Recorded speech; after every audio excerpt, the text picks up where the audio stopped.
Get your laughing gear around smoked cream cheese with crispy bacon and smoked honey. And this is all you're bloody gonna need. Bang your butter pluggers on.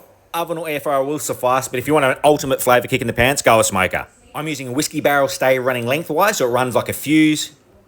Finally dice some shortcut bacon, fry it up.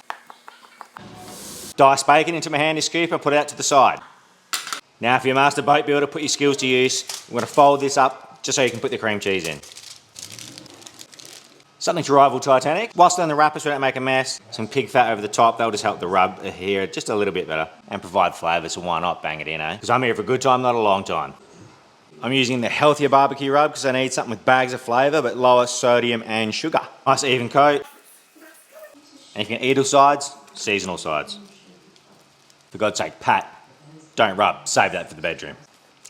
Razor sharp knife, just do a cross hatch across the top, and that will just give it a nice pattern when it opens up after it's been smoked. Bang him onto the smoker for about 30 to 40 minutes until it gets a nice smoky colour.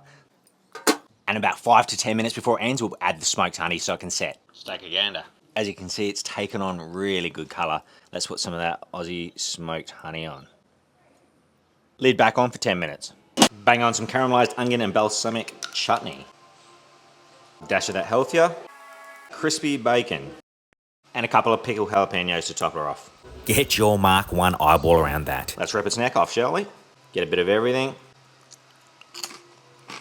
The creaminess from obviously the cream cheese, the smoke, the barbecue, a little bit of sweetness from that chutney, the saltiness coming from that crispy bacon, a little bit of texture. Bang your jalapeno down your neck, bang it in.